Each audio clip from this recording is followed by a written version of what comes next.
Most affiliate programs waste the first 6 months. Not because the brand did nothing, but because they did the right things in the wrong order. They rush into getting the network, they choose one, they do flat commission rates, they approve all these affiliates onto their program, and then 5 months down the line, there's a tracking issue, there's brand bidding, there's all these headaches that appear. I've launched and rebuilt affiliate programs to last 15 years. There's a process brands should follow. There's certain steps that should be done in certain orders. I'm also here to tell you that not everyone should have an affiliate program.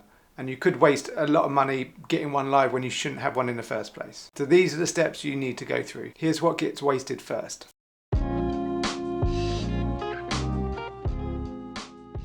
Weeks 1 to 6 is your network selection and contracts, and everything else is just a distraction. Weeks 7 to 10, you launch the program, you just run with flat commissions, open applications, and your terms are probably just copied from a template. Weeks 11 to 20, all the usual faces of cashback and coupon, browser extensions have applied to your program, you've accepted them, revenue looks good, finance is happy. And then weeks 21 to 26, revenue's floating along, but attribution looks a bit funny. Is tracking correct? We're not sure. The numbers don't line up with your Shopify dashboard. Your PPC manager is talking about an affiliate running brand bidding. And then all this time and effort goes into rebuilding the program, looking at commissions, speaking to publishers who have been breaking your terms and conditions. And ultimately the waste is not the original launch, it's all that time and effort you have to do in rebuilding it 6 months down the line.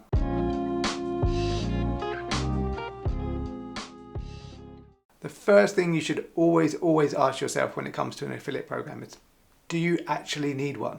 And you shouldn't start an affiliate program if you tick any of these boxes. First one, you've got no product feed. Just think about the affiliates that need a product feed. Content partners, comparison sites. If you don't have a product feed, you're relying on partners that don't need it, like coupon or cashback. Your gross margin can't absorb the costs. So what's your average gross margin, and then look at things like network fees, commissions, tenancies. And if you can't absorb those kind of fees, then it's not right for you. You've got no one to manage it. Who's looking after it? If it's one guy looking after 4 or 5 different channels, there's just no point. It's not going to get the love it needs.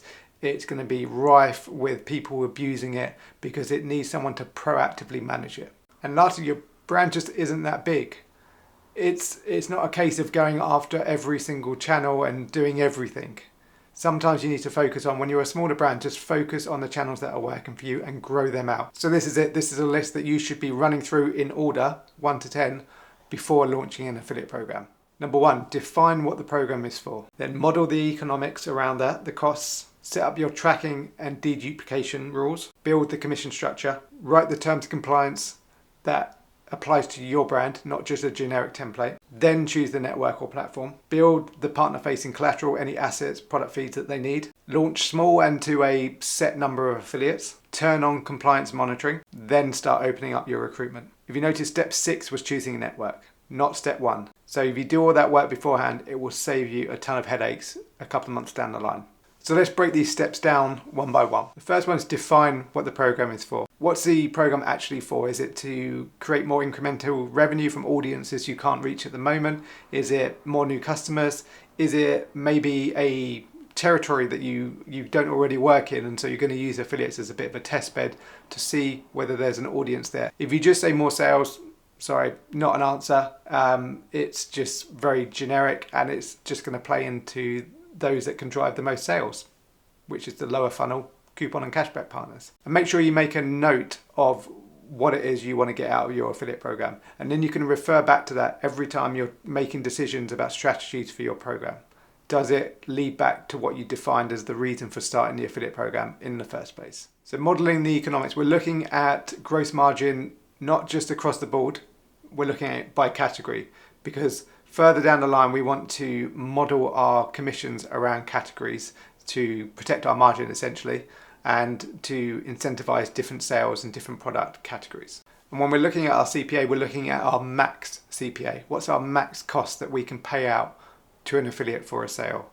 Because if we start at the minimum and then try and go up, we don't know where we are. You need to map out what the top level is and then work back from there. What you're going to start with, how can you incentivize them? Maybe you're going to add a first sale bonus or whatever it is in order to drive the program. And that leads into budgeting all your costs. So what are your network fees?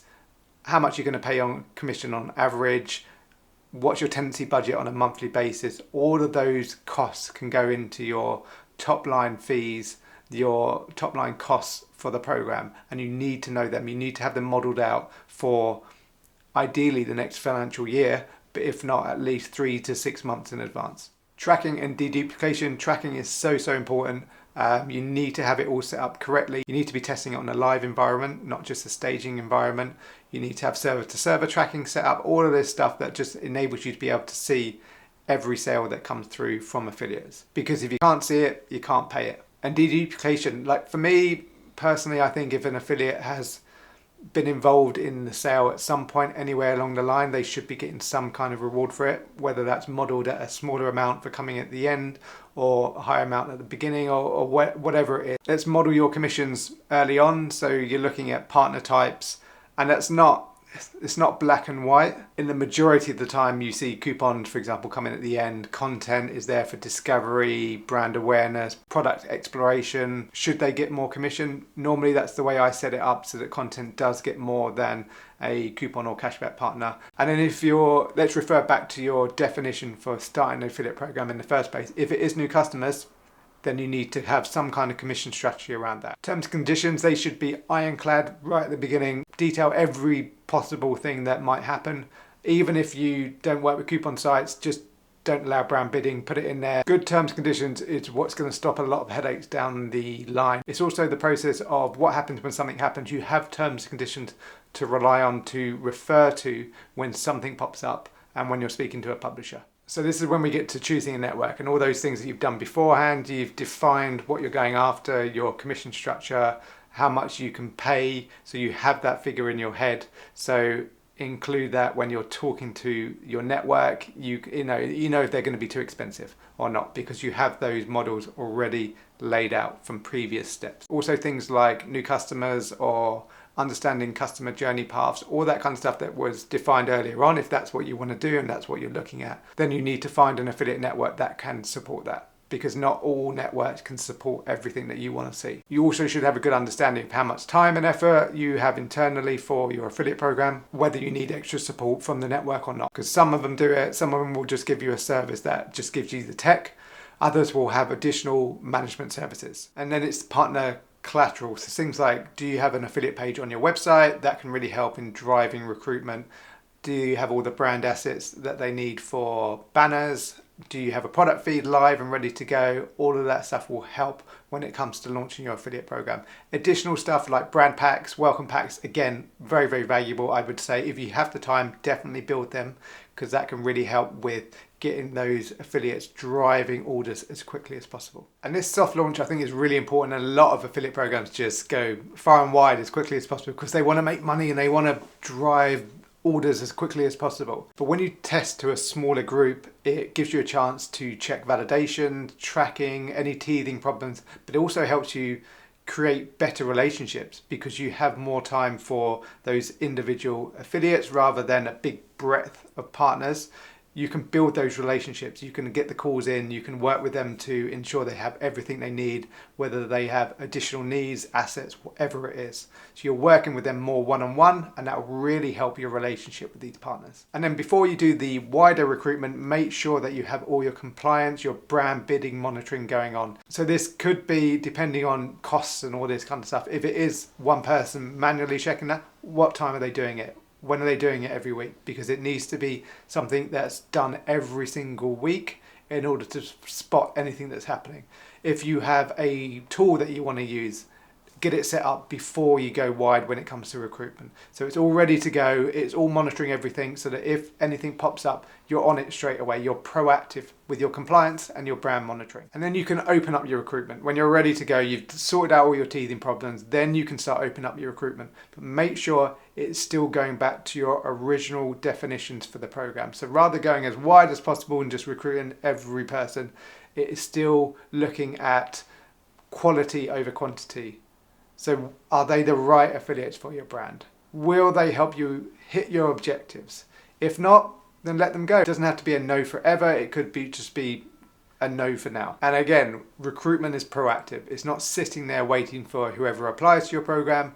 It's how you getting out there, finding the right affiliates, how are you recruiting them. So there you have it. There's my 10 steps for launching an affiliate program. If I was going to pick the most important one, I would probably say number 3, which is tracking. If you can't track it, you can't pay it. So it's incredibly important for affiliate programs to ensure that their tracking is as good as it can be. And then as always, if you like the video, please think about subscribing, like the video, and follow for more affiliate content.